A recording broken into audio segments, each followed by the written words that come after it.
All those things and so much more. Just grab a seat in the chair or the floor. Sit back, relax, recline.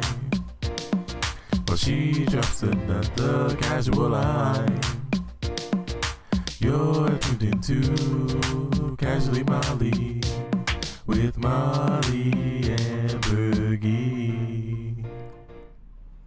All right, everybody, welcome back to the Casually Molly podcast. I am your host, Molly Ambergy. Remember that you can always casually subscribe. Oh, look, it's that tool over here at the Casually Molly podcast. You can go on YouTube, audio, you name it, Instagram, Facebook, just click like something. Make me feel special. But enough about that right now. What's making me feel really special is that my good friend from New York, which he's really from here, but he's back from NYC. Give it up for Nathan Orton, comedian extraordinaire. Thank you. Just comedian. Just comedian. How are you? I'm doing well. Good. I'm happy to see you. Thanks for joining me in this professional setting. So. Yeah, of course. We look like we're about to debut an album. We are. What do you think our album name should be? Not Matching Jackets. Ooh, I kind of like that, actually. And my hair is like a mess right now. I told you earlier, you're giving me some Gary Goldman vibes, which is a compliment. So Thank I like you. that. Just the hair. I don't have the writing, just the hair, I guess. Yeah, no. Well, you're definitely a good writer. But Nathan, I just was really excited that I got to see you over at Helium this weekend, which is very cool. Why don't you tell us a little bit about that? I featured at Helium in St. Louis, which was really cool. To have a club to come back to and that let me work at it. And then I was with your boyfriend, Jimmy Day. Yes. Every show got better and better. Adam Ferrara is a class act, super funny, very nice. He seemed like just annoyed with the whole COVID thing, as we all are. But throughout the weekend, he seemed to be happy. I think we all had a good energy going, so that was cool. Yeah, absolutely. I was not to interrupt you. I was about to say, what is it like being back in St. Louis again. now? Never do it again. So, what has it been like being back in St. Louis and performing here? It's amazing. Good. To be inside of a comedy club instead of like on a sidewalk outside in the cold. It's just so much easier to perform, and people are like, it's easier for them to enjoy it. They also paid to be there. They're not just walking by and stopping and judging. So Right. it's so weird. It's like training in high altitude up there right now with ankle weights. Like it's tough. Yeah. I love that reference. I haven't heard about ankle weights since probably my mom used to do jazzercise. So you're just bringing that back. How did it work for her? I mean, I would hope so. Hey, Mom. What's up? But I was, like I said, you did a great job. I agreed. I feel like I got to go to the last show, and what from Jimmy said, that was like one of the best ones you guys had, which was good. So I felt like the audience was really into it. Our other fellow friend, Andy Hamilton, and we had a great time just kind of hanging out and watching. But I was about to say too, like, what have you been doing? I mean, how long have you been back? Or I've been back just long enough to do that week, and then I'm staying 3 more weeks. Nice. So yeah, it's nice to drive. I rented a car, and it's so fun. You can get anywhere so quickly in St. Louis. I forgot about that. I drove like 90 on the way here, just weaving in and out of people. It's so fun. Yeah. We saw you spin into the parking lot, and Chris was like, well, he is definitely here on time. Yeah. I love driving. Really? Yeah. Just, I don't know. It's probably some form of mental illness, but I just like going really fast. No, I mean, Jimmy, you're friends with my boyfriend. He's really into cars, especially fast cars and stuff. He's like, I want to take you kind of like on like a speedway track. And I'm like, oh, I can't do that. Like I think my mom's a New Yorker, so I feel that's why I like subways and public transportation and things, because I don't have to be behind a wheel. And when I drove in Chicago once, it was a total shit show. So it was not good. I was not good at driving in Chicago. So. You like the subway? So, I mean, I wouldn't say I like it, but I do like the idea of being able to hop onto one place to the other. So, and like read, and you don't have to control the thing. Yeah, and I'm an avid reader, so that's the other thing too. I'm like, when I'm driving, I feel like I get road rage, and you know me, I'm relatively a nice person, so I feel like that interrupts what I'm doing. So, But I don't think you're nice at all. I think you're a vicious, mean person. Oh, thank you. Nathan really called me out, so it's okay. I did it for you guys. Now you don't have to email her how rude she is all the time now. You can obviously. just definitely at me at the Casually Molly podcast, and you can just tell me how rude I am the whole time. Am I allowed to drink water on camera? Oh, you are totally allowed to get hydrated on camera. I feel like that's a good message to send out. So. Yeah.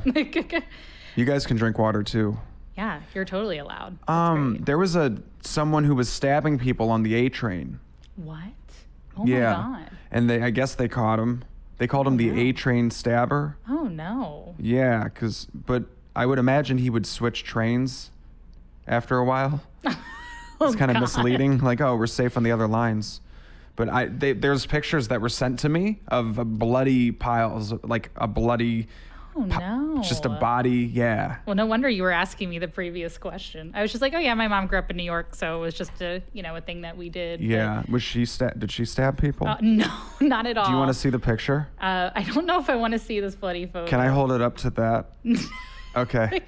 Someone sent it to me, and it was one of those, it was blurry, and you have to tap it. Do you sure you want to see it? Oh my gosh. Yeah. Well, you can show me once we're done filming. Yeah. So you can we'll do a different viewing. And then if you all want to follow Nathan, you can follow his Nathan. How did you come up with your handle, Nathan? I don't know. Nathan Orton's taken somehow, and then What? yeah, and then for a while it was Randy Orton's brother as a joke. Yeah. But then I think I was worried people were thinking that I was using that, so I've never tried to like get ahead with that. So Yeah. I didn't want that to be a misconception and fuck up what I have going. Right. By not trying as much as I can. So I just put Nathan Orton is dumb. It's nice and self-deprecating. And all my stuff is dumb, like guitar song things. I don't know. I hate social media. I hate Instagram so much. We have to do it. Right. And then I'll get inspired and do it for a while and put some videos, and they might be okay, or clips of stand-up that aren't the best quality. And then people are like, they're seeing like this C- version of you on Instagram. Right. Because that's not what I do, I stand up, but now we have to do that side of it. That's the other thing. I've talked about this on a Complaining. couple of, no, you're fine. I actually kind of relates to how I feel because I didn't have the Instagram for the longest time, specifically because I didn't want it. I didn't really have a Twitter either. I just didn't want to be connected to it. But then eventually when you are in an industry where you're doing comedy and entertainment and things like that, it is such a part of like getting booked, being seen, being relevant. But speaking of relevancy, I wanted to have Nathan on, obviously, because I like him. But the other thing is, we were talking about Helium and things like that. And I don't know if you probably don't remember this, but I remember this being a new comedian in something. You were hosting the Helium Comedy Club competition. Yeah. It was my first competition, and I have never done a comedy competition before, and I was really nervous. Like, everybody was chatting, and they're like, hey, Molly, and I probably looked super rude, just trying to stay focused. And I remember you were like making jokes with people, and I think you could tell that I was nervous because you were trying to take like attendance of who was there. And you're like, what's your name? And I was like, Molly Ambergy. And you were just like, was it your first time? Like, what brings you here? And I was just like, yeah, I'm like trying to pursue comedy and like kind of figure it out. And this is my first competition. He's like, he meaning Nathan, because he's sitting right here. Yeah. It was, Well, they, them. they, all these different terms, but it was so sweet because you were like, well, good luck. You know what? Don't even worry about it. Like, fuck these people. Just do your thing. And I was Sounds just like something I'd say. yeah, but Yeah. it was honestly, I needed that because there's so many people that sugarcoat things and they're just like, good luck. You're going to be great. You're going to do this. And I'm like, I'm only doing comedy my first year. I know this is not going to be a killer set. I'm already freaking out. And what I always appreciated about you was your honesty with that. Oh. And I went on stage and I had a great time. So I'm kind of thankful to you for that. So thanks for being encouraging. Well, thanks. It's nice to hear of people who are my friends and think I'm nice, because my image of this scene is like the alt people who probably all quit comedy because they weren't funny, but they like came after me with like torches and pitchforks and tried to get me banned from proverbial, but tried to get me banned from. They literally had them. I was just running. They hated me because I would like try stuff at open mics that wasn't like nice, but it's So they were just like, he's a bad person. They tried to get me banned from the improv shop or something. Oh, well, that I wouldn't know about. Yeah. As you can tell how much I pay attention to. So. Good. But it's good that people are nice or think that I'm, helped them out or was nice to them because. Yeah. Yeah. Well, that's always been my memory of you. Well, thanks. All the time. So, right. Yeah, exactly. No, for real. Anytime anybody's like, yeah, like, do you know who Nathan Orton is? And then I know that, you've been doing comedy for a while. Why comedy? Because I know you have like a wrestling background. Mm-hmm. So why did you choose this route instead? I've always been like a goofy person. And I think, so like a little story, I guess, is I went to go see the Funny Bone competition. My nose is really itchy. That's right. Actually, mine is too. It might be from this. It's just probably from these mics. Chris. No, yeah, what are you doing? You put pepper on here, you son of a bitch? Can you cuss? hear us? Oh, yeah, that's fine. You bitch, stupid asshole. So, what was I saying? We were talking about you got into comedy. Noses. My nose was real itchy one day, and I was like, I better start doing comedy. Yeah, right. That was the thing. I got a little itch of the nose, itch of the comedy. I went and saw the Funny Bone competition. Okay. It was 2012. Holy shit. With my best friend, Derek. Okay. And we thought we like smoked a blunt and went and watched the comedy competition. And I was like, oh, these guys are cool. I remember distinctly seeing Joe the Animal Lancey and JC Sabala. Yeah. They were in the finals. Mm-hmm. They were both up there. And I was like, oh, this is so fun. And then I was like, I wonder if I could do this. And then I ended up getting hip surgery. Oh. And transition. Yeah, right. While I was dating this girl who was a stripper. Oh, wow. And she would drive me to the Funny Bone and we'd watch the open mics. And then I made it my goal, once I could walk again, to just do an open mic. And I like fell in love with it and just kept doing it. And since I guess maybe I got it from my dad and wrestling, like I wasn't like a good wrestler, but I just did. I have like a stubborn work ethic. Like I just feel like I have to try. And I just never have quit. So now I guess I'm decent at stand-up comedy. Yeah, I think you are fantastic. I feel like would you say that you have like darker comedy elements? Yeah. I feel like that's what I get from you. But I mean, personally, I don't know if I could do something like that, but I respect you for doing, a different side of it because there are darker. I feel like it's hard to do that too as well. Like it's hard to do clean comedy, but it is hard to get dark too because you have to be kind of vulnerable. Would you feel the same way about that, or does it just come easy for you? I think it comes easy to think of it, and it's hard to get people to like it. Yeah. Because they're just like, whoa, why do you say that horrible thing? Mm-hmm. Especially being up in New York, performing for comedians all the time. Yeah. And just doing that and then coming here and there's like normal people, Midwestern, just wanting to have a good night. Yeah. I'm doing jokes about like, I had to like cut lines out of it. Mm-hmm. Like, cause I'm like donating to this African girl and there used to be lines in it that were just like too brutal and I've gotten yelled at. Yeah. So I've tried, I want to find a way to not like to make it like it has to be like 3 times funnier than it is dark. Right. So you can get away with it. Or it's just tacky. Oh, I gotcha. Yeah. Mm-hmm. And I don't want to be fake to myself, but I want people to be able to enjoy it. Sure. Yeah. Absolutely. Well, I think what's kind of nice about you too is that I've seen you perform at the Funny Bone. I know didn't you win Best of STL at the Funny Bone and at Helium and whatnot? Thanks for saying that for me. Oh, don't worry. That's what I'm here for. Just, when you host an interview, you got to know all the credits. So. Yeah, I won at each club, which now that you said it, it's not a brag. It's reiterating that you were correct. Yes. And yes. It doesn't get you like much except that I think the clubs trust you to like, I feel like I hope to get a week at the Funny Bone this month while I'm back. Okay. So I'm just going to hang out up there a lot. Okay.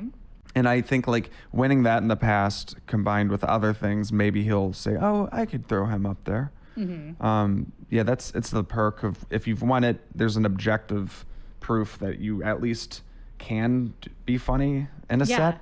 Mm-hmm. So it helps you get work at those clubs, but that's about it. But it's a good credit to have too. And like, I agree with the trust factor being like, oh, hey, here's who this one. And then people, I mean, honestly, marketing wise, it's also a great tool because you can introduce somebody, especially I've been hosting more. And it's a great thing to be able to be like, he won this competition. And people are like, oh, he's a competition winner. What? They suddenly get zoned in. So I was about to say, like, how do you feel, we've had this discussion on a couple episodes, but how do you feel about the difference between performing just on a regular week versus performing in a competition? Do you find there's any difference? Do you find you kind of perform the same way? What do you think? Good question. So this is a big one. So if I'm doing an open mic, I might either have stuff to work on or have a topic to riff about and see if I can come up with things in front of people. If I have like a real showcase, I'm going to do material I know that works, but I'm going to be looser and talk to the crowd more. If I have a competition, I will like know every line in order to make it like a perfect set. Sure. Yeah, because it's a competition. Yeah. And yeah, that those taught me how to structure sets because you got to tighten it up, make it flow. If they end, you can call it back to something in the beginning. People, it's like magic to people. They're like, oh, we remember. So it's fun. Yeah. It's a whole different thing. Yeah.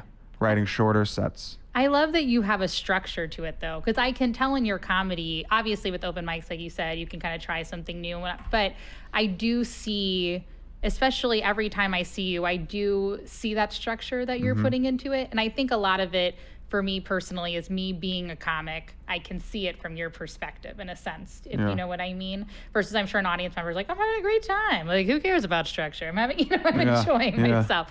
But what I'll ask you is, like, speaking of structure, how long have you been doing comedy?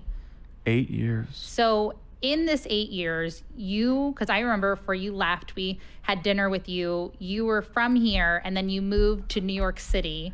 What kind of prompted that move, like where you were like, this is my time to go to New York versus even Chicago or Los Angeles? Yeah.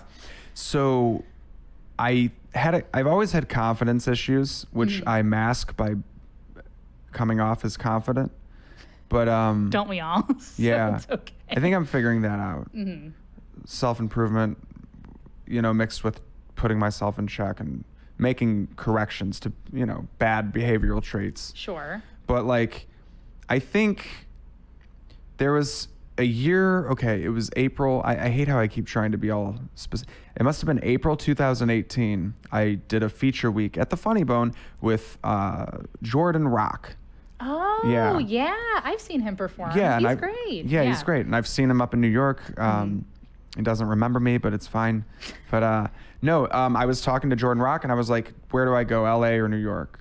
Actually, he said something along the lines of, bro, you got to move. You got to move. And I was like, hey, thanks, man. Oh, thank you. Where? You know, because LA, it's like, I kept hearing New York because that's where you get better as a comedian. And I was like, that's like the boot camp, right? So I always wanted to take the long, hard road to earn it because I have a complex. So I went up there. And as you know, you've left it out graciously, but yeah, dinner with me and my ex, moved to New York with my ex. She's gone. But I noticed you purposely didn't mention, we had dinner with you alone. You were the third wheel, of course. Oh, I just always very polite, Nathan. That's how I am. You're so funny. I just was calling you out because I know that you were purposely avoiding it, and that's nice of you. I try. But I'm a douche. So I try to be a good person. You are. I try to be a good person. Thank you. You've always been nice. I appreciate it. But yeah, so you decided to go to New York, right? Yeah. And then that was it. I decided to go, and then a year later, I met someone who just randomly thought they wanted to go to New York too, and now there was a way of making it possible. Yeah. So we owe each other for that. We both got to move to New York, and now we both get to not be around each other. It's kind of perfect. It works out perfectly. Do all girlfriends go through phones? I haven't done that. Good for you. See, this whole polite, nice person thing checks out. Yeah. Yeah, I think that's the most egregious behavior because I can't trust you if you're going through my phone. you know? Right. Ah. So, well, no, yeah, luckily Jimmy and I have never had issues with the phones. Jimmy's going through your phone right now. I was about to say, I was Your like, laptop? this is a newer phone, and even though it's an iPhone, when I first bought it, I bought it right before the pandemic shut down, and I still didn't know how to really use it. I still am a little confused. You don't and even then go Jim's through an your own Android. phone. Yeah, I don't even know how to go through my own, so you try as hard as you can, but I can't do it. But so you moved up to New York. Now, what was kind of, I guess what I'm trying to ask is, like, you moved up there. What was kind of like the difference between being in St. Louis for being in New York from people who maybe don't really know, like, you know, you've got Midwest comedy and then you move to a bigger city like that where you are kind of, you know, there's a lot of comedians that are moving up to New York and trying to make something of themselves. So in New York, for the comedians who watch this from St. Louis, I would say that what I've learned in New York is to make it be as conversational as possible and tighten up the jokes. So it's like a balancing act, because you have to look loose and comfortable, but the jokes gotta be. So and I'm not there. That's just what I've noticed is how you excel. Yes, absolutely. Has there been anybody that you've enjoyed working with? I know I saw when I looked at your website, you worked with John Witherspoon. Yeah. Yes. Rest in peace. Mm-hmm. He's great. Yeah. Yeah. I was with him at the Helium, so. Oh, really? Mm-hmm. Oh, I didn't realize that. Yeah. Okay. Yeah. And then with David Tell, you worked with him too? Yeah, at Helium. Yeah. Oh my goodness. Helium is just your place to be, Nathan. They have been good to me. Yes. Yeah. Helium. Yes. Has been really good to me. Awesome. Yeah. Well, now that, you know, I know that you've been performing in clubs here, what has been kind of the transition? You were in New York, you were working different rooms. When the pandemic hit, what was that transition for you kind of now? Were you doing more like outdoor shows? Were you doing more Zoom shows? Are you doing a little bit of both? Where do you stand on all of this? Yeah, I hate Zoom shows, but I've done some. Mm-hmm. I would never do a Zoom open mic. Okay. It's like, I know these people are all on Facebook until they're set. Yeah. What a waste. Just people trying to feel like they have friends for 2 hours. But during the quarantine, it was just me isolated with my soon-to-be ex, getting in fights. But I was smoking a lot of weed, and I was waking up and I was drinking a lot of coffee, and then I would write jokes because I was furloughed from my job. So I was just writing, going on walks, doing push-ups, going insane, like having an anger problem, like just punching my fridge. Ooh. I was like going nuts. And then in June, the quarantine lifted. Oh, okay. But there, like, it was still New York was closed, but you could go out into the city. Mm-hmm. And that's when these two guys threw together this outdoor mic at Washington Square Park. Oh, wow. And I just started going every day. It was like what I was living for, just going and screaming into a microphone. And then, like, homeless people will come up and interrupt your set and be like, "Can I sing?" And like, like, "Can I sing for you?" And then they sing, and then they're like, "Can I have $1?" It's like, you should ask for the $1 first. Why would you? I'm just laughing. It happens. I know, because there would be human feces. You would every day there's benches where we sat, and you have to find the bench that doesn't have, like, possibly urine in it. Oh, man. Like, it's crazy. And this was in the heat, and you're sweating, and it's like, man, I would do acid and then get up on stage and have a panic attack and then record it and listen to it and be like, "Oh, I had a joke in there." And then just really experimenting in New York. Not sexually, though. Oh, yeah. Just of the jokes and the benches and the same. I laugh because when I was in Cincinnati, I was doing an outdoor show for theater once, and this guy he was homeless too, and he's like, "I'm gonna sing," and he did Uptown Funk You Up or something with Bruno Mars, and he had a whole dance to it. Yeah. And then he kept, like, putting out his hat. He's like, "And here's for this for $1, and here's this," and I was like, "I'm so sorry, I don't have cash on me anymore." Yeah. I used to, but I, now with Square and things like that, it's like a whole other thing. Yeah. But that's what I'll say too is, moving up there, you always had a really good work ethic while you were here. And that's always something that I've commended you on, even though you're always just like, oh, I'm like enjoying it. I'm having a good time. I can tell that you do you do love what you do and you work very hard at it. Thanks. Do you feel like that's even changed more having you move to a different city, being around different people, again, having a lot of different people who are trying to be comedians working up there? Or has it just been the same Nathan that we all know? Well, they say a rising tide raises all ships. Deep. There you go. I don't know how that applies here. I'll take some water, then you'll see. No, I will say it's hard to. I try to have like a routine that I stick to, so that I make myself get in certain. I try to write something every day. Okay. Whether I sit down at my computer for an hour and structure a set, which is the funnest thing to do before. Like puzzling together your best 25 minutes over a feature weekend is really fun. I forgot about that. That was so fun this weekend. Or I'll be on the subway and I have a notepad and I'll try to fill a page a day with thoughts. And then you go to your open mic and you just read topic, riff about it, topic, riff about it. And that's how I kind of write now. But coming back here, it's cool to sit down and structure out big sets. I think trying to write every day, trying to get on stage every day at least once or twice. Twice is probably. And then going to the gym. Oh, okay. I need to go to the gym. So And this is going to meditating. get me excited for it. So I like to meditate though. What's your process with Yeah. that? I wake up and first thing I do is I meditate.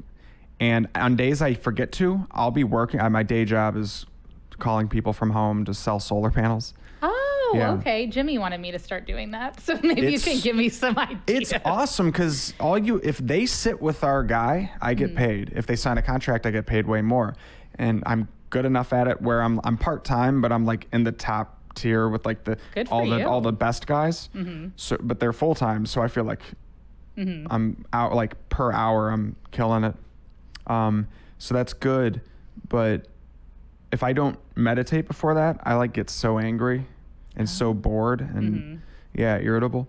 But yeah, that's I'll wake up, I'll meditate, I'll work, I'll go to the gym during work, like a lunch break, I'll get off. I'll like eat something and then I'll go hit like 2 or 3 mics. I'll try to write while I'm on the subway or come home and write a little and then maybe watch Netflix and then try to read every night. And when you say like 2 to 3 mics, you mean that per day? Yeah. Yeah, that's crazy. That's what it is though. Yeah. I moved there. I got to do it. Yeah. Well, I mean, especially when you're trying to compete and make it, this is like something that you'd like to do, just full time and like travel and things like that. That's why I said I do appreciate the amount of work and the amount of effort that you put into, because especially when you enjoy something you love like that, you want to keep pursuing it. Yeah. Now, what I'll say is, you've been back here. How do you kind of feel moving forward? Do you think you'll stay in New York for a while, stay there for a few more years, and then maybe move somewhere else? What do you kind of think your game plan would be? Yeah, with COVID and the clubs being weird in terms of reopening and like auditions and stuff, because I had a couple auditions lined up for clubs, which is like this first step towards being a New York comedian, and then they all closed. So my goal is to stay in New York until I get to a point where I can do this at a level where I'm able to like tour and headline, because I mean that's what I see myself doing. It's just the timeline's so fucking confusing. I really want to get into the Comedy Cellar. I truly feel like I've seen some comedians who I've rubbed shoulders with who are past there, and like, yeah, I think it's possible, but it's going to take a lot of hard work. Sure. And so that's I don't see myself moving from New York, because when I came back here, it's nice to see friends and family. It's fun to go out and drive, and just be able to get around quickly. But I get bored. Yeah. I get fucking bored, and like there's nowhere to get on stage, because like I'm worried about getting rusty. Yeah. Because I can't just go like talk something out every day somewhere. So maybe I can find some things. Yeah. Yeah, because like you were saying on that list. Yeah, we'll talk about that too after the show. And thanks for coming and talking to me. So it's all good from here. But I understand that just because I'm somebody who likes to be. I don't want to be like, I'm such a go-getter, but I do like keeping busy. And I think sometimes the perception of that is being like, sometimes, and I'm not trying to diss the Midwest when I say this, but I feel like a lot of people will say to me like, oh, you're running yourself ragged. Oh my God, you're doing, you know what? Exactly. Like I roll. So annoying. When in reality, I'm having the time of my life. I love being busy in the sense of like, I'm busy doing things that I want to do. And my day job gives me the ability to be able to do those things at night and run these things and run social media and do this podcast. So that's I think why you and I also get along really well, is that you and I both kind of have that work ethic in a sense. I feel like you're executing it a lot better because you're like meditating, going to the gym each day, which is, I really should be doing that more. But I do really respect you for that. But speaking of, well, you should. No, I'm just joking. I'm joking. We should follow Nathan Orton. No, I do respect you though, and I know it's a mutual feeling. But likewise. We were talking about podcasting though, so I was like, thanks for joining me on this. But you've got a podcast with our mutual friend Lucas Hinderleiter. Yeah. Why don't you tell us a little bit about that? Yeah, it's called Monkey Don't, like monkey see, monkey do. But and he came up with that. It's clever. We give bad advice to real people's problems. It's fun, but there's been some trouble in, I guess, being organized with it.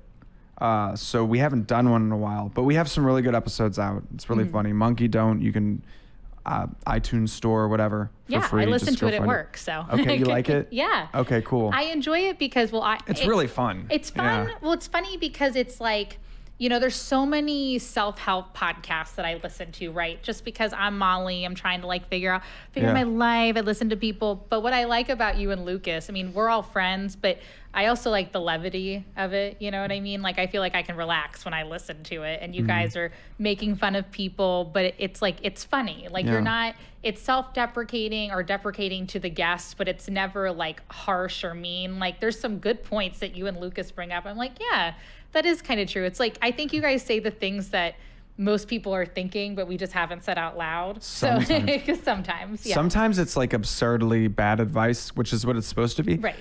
When I get certain ones, like people want to lose weight, that's like my niche where I'm like, oh, I'm really interested. I can give this person great advice.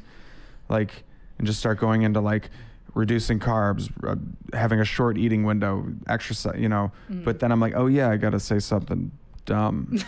I got to say bad advice. And I'll find myself having a hard time giving bad advice. So I don't know. I love the podcast. We just need to keep doing it and keep getting better at it. And our schedules have gotten weird. Yeah. Yeah. He just got a new job making over $100,000 somehow, I think. Oh, yeah. Okay. Apparently, yeah, sales job. Must be nice. There you go. Yeah. Must be nice. So, but that's kind of cool that you're working on it. And is it through Helium as well, or is it just something that you? Yeah, Helium's so good to me. Feel like Helium's been up 5 times. Well, they keep giving me opportunities. Yes. And I brought up other clubs from a past tense perspective, but.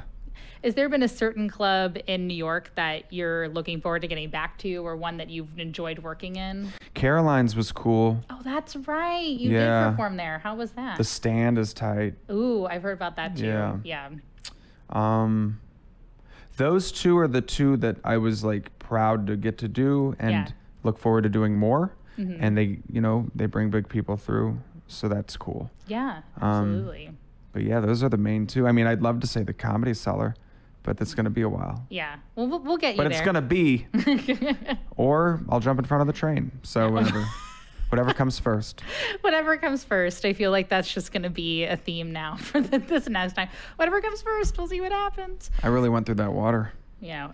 Trust me, I'm almost done myself. You've also been answering all my questions and talking a lot too. So I'm making you talk a lot. I wanted to ask you as well, was there a particular show that you really enjoyed working on, or was there maybe a moment where you maybe learned something in comedy that's helped you kind of pursue where you are right now? Well, recently, so Adam Ferrara, and he was like, we were just talking, and I was like, I want to be able to, you know, I do want to be able to stop doing a day job. That'd be nice. And I said that nonchalantly to Jimmy. And Adam's like, change your goal. And I'm like, and in my mind, I'm thinking, well, that's not like my ultimate goal. It was just in conversation. But what he said after was a really good thing. And he said, your goal should be the best comedian you can be. All that other stuff's going to come. And that's true. And that's cool. And I think that's important. He also, I said in my set, I don't know if I did this joke when you came, but I say, I think obese is the new retarded. Oh, I did hear that one. Yeah. And people are like, what? And then I explain that the words are both medical but offensive. Right. And then I do the act out and blah, blah, blah. But he's like, you don't need that first part because it's not necessary for the point you're making. And I guess that's conflicting. But I guess the point there that I learned is like, go for the funny, go for what you're trying to convey, but like maybe the shocking, like just quick, ooh, you said that, isn't like that's the last thing that should be peppered in if there's a place for it, because that's how the joke starts, and then I make a point, but I've just upset everyone with a weight problem before making my point. Right. And they're not going to want to laugh big at the, you know, when you reveal it. Yeah, when you reveal the punchline. They're like, oh, we get it, but fuck you still. Right. Yeah. He seemed like, I mean, I got to only talk to him just a little bit after the show, but he seemed like somebody who was a great comic and also really down to earth. Yeah, really nice. Yeah, really nice guy. Yeah. So it was very cool. I've never seen him perform, but it was, and I also related to him because I'm also Italian. So I was like, oh, I get when he was making a couple of references, I was like, oh, that relates to me definitely in my family. There was Alonzo Bowden. Bowden, man. Yes, that was a great show. I mean, you were great on that, and then he did a lot of crowd work. How was it like working with him? He was great. Yeah. Like the crowd work, that one show where he just did crowd work the whole time. That was the show that I was at least, yeah. That was like, that blew me away. Yes. And I've learned something from these, after being in New York City, it's made me notice this, but when there's a small, like now sparsely sat, smaller crowd because of COVID, I notice headliners will go to crowd work so quickly because it gets them, oh, we're in this. And then you sneak your jokes in. But you always have that crowd work like baseline to fall into because that brings them into it. Yeah. And when it's a small crowd, it feels like that's what they do. Yeah. Yeah. I feel like actually crowd work, like I bring up Alonzo because that was probably one of the best crowd work, like I just said, like I've seen. Yeah. And I love that he picked people out. Like he did like you're dating, you're this. And then he was like, oh, there's Molly. She's like selling an apartment. He made a whole joke about it. And then he would pick on somebody, be like, oh, you know, right, Molly, don't you agree with this? Like, I don't know. It was almost I feel like that's something that I've like, at least as a goal, would like to work up to, is having that confidence, because crowd work is very hard. And I don't think that sometimes people watching something on a show realize that. Yeah. How do you feel? Like, do you feel comfortable with that yet, or? Not that comfortable. Right. But Right. I'm a lot more comfortable now than I was before I moved up there. But also, it's weird because there hasn't been real audiences a lot. So it's a lot of other comics. So you can't really do, it's like weird. It's like, either it's like, it's going to bomb because they're like, well, what are you doing? Or they're your friend and it's like cheating. So doing crowd work is a big obstacle that I still need to figure out, because I'll talk to the crowd and make comments and respond, but it's like a quick thing.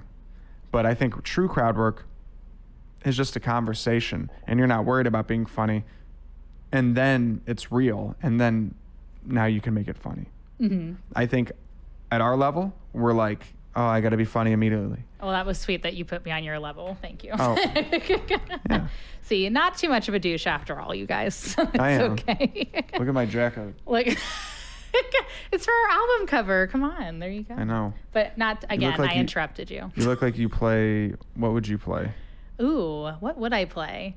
I feel like I wish my dream would to be like do like the electric guitar, but I'm also down for the drums too. I feel like a good leather jacket would match the drums. Guitar. It would be like the white stripes. Oh, The black okay. stripes. Oh, guys, what? That's great. Oh, we'll see. Check out our album. It's coming out. Midcoast Media is producing it. Chris doesn't know, but that's what's happening. That'd be awesome. That'd be awesome. I'm ready. But you were saying. Are those sound blockers? Yes. That's cool. Oh, see, Monk and Chris know. I like how there's a design out of them. Yeah, I agree. Yeah. I agree.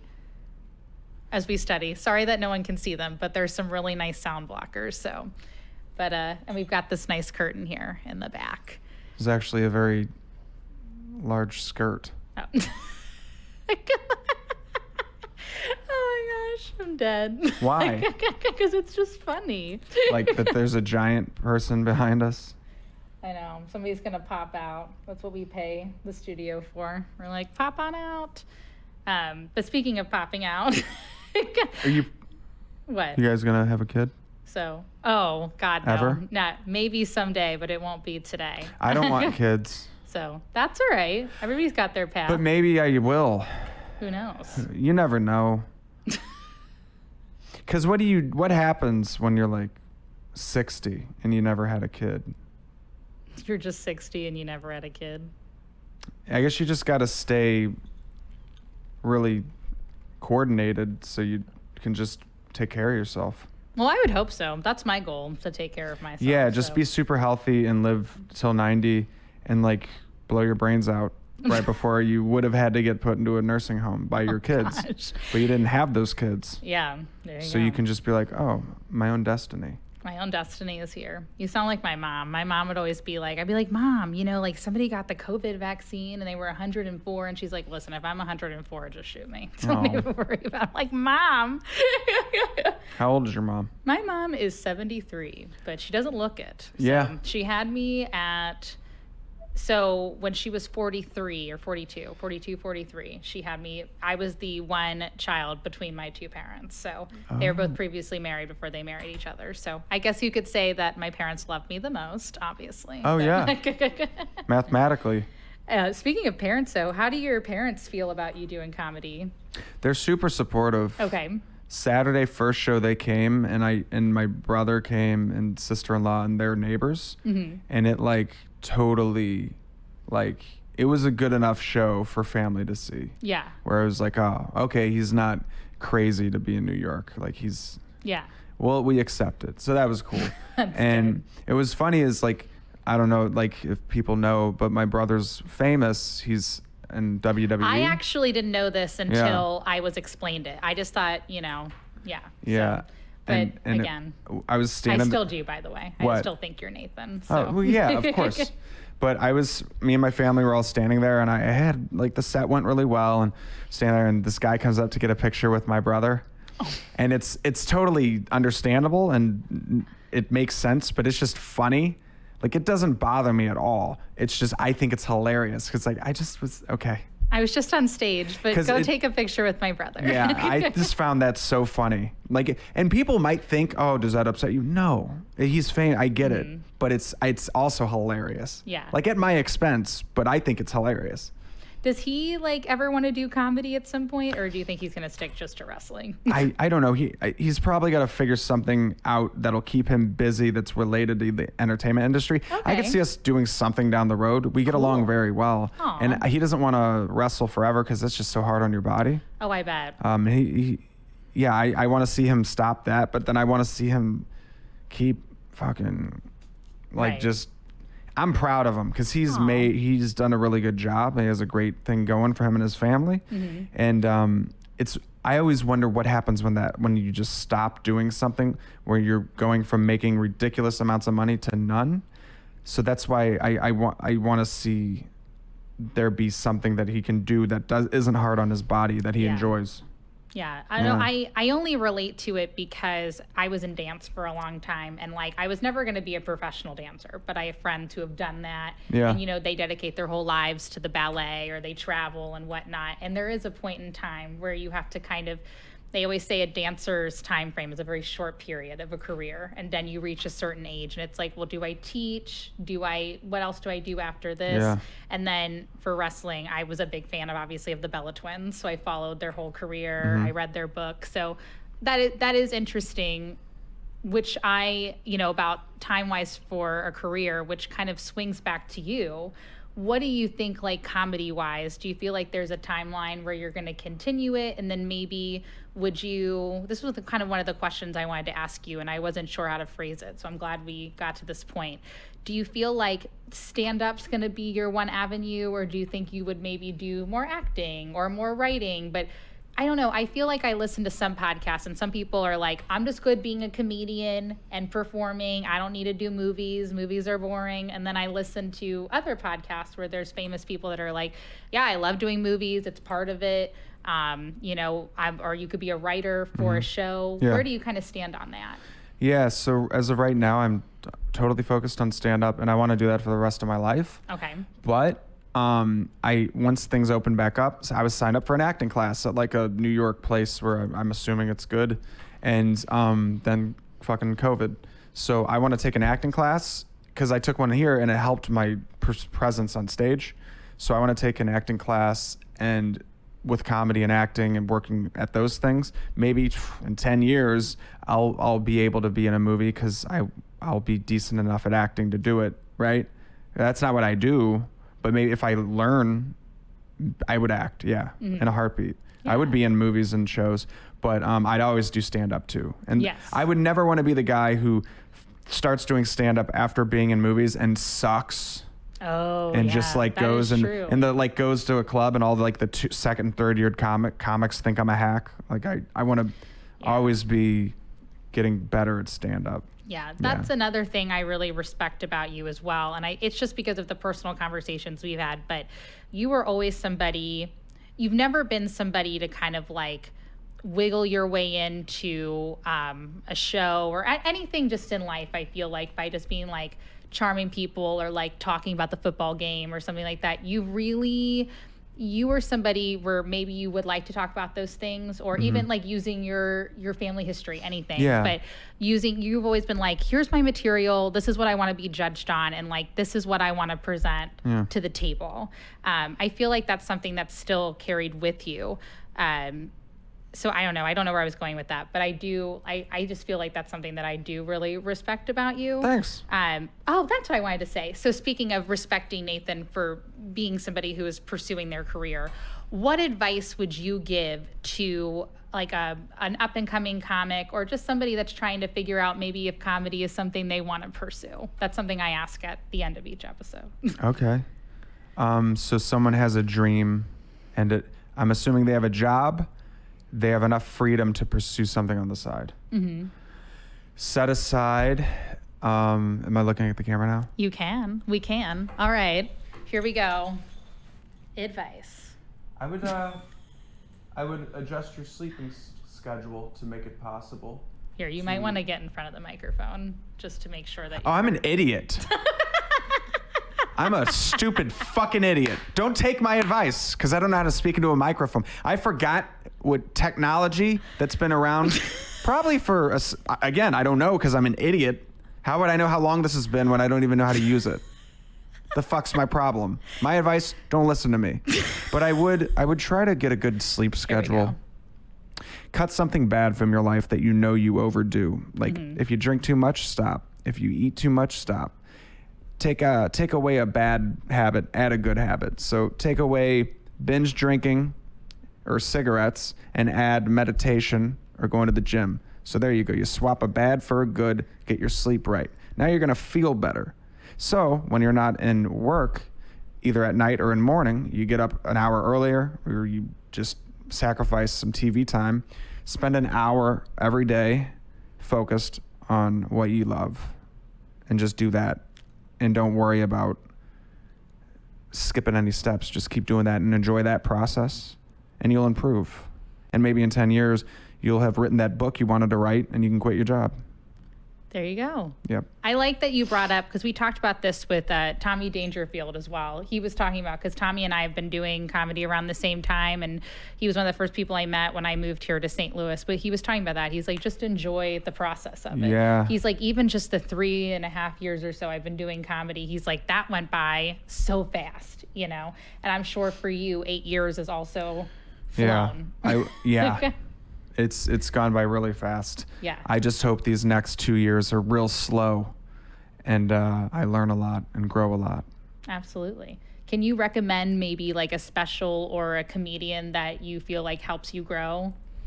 Oh, yeah. Elephant in the Room, Patrice O'Neill. Just learning. He walks out, does crowd work, and just all of a sudden he does a brilliant joke, and it was magic. He tricks the audience into admitting a point he was trying to make. The best. Gone too soon. I really, really like Live at the Comedy Store by Louis C.K.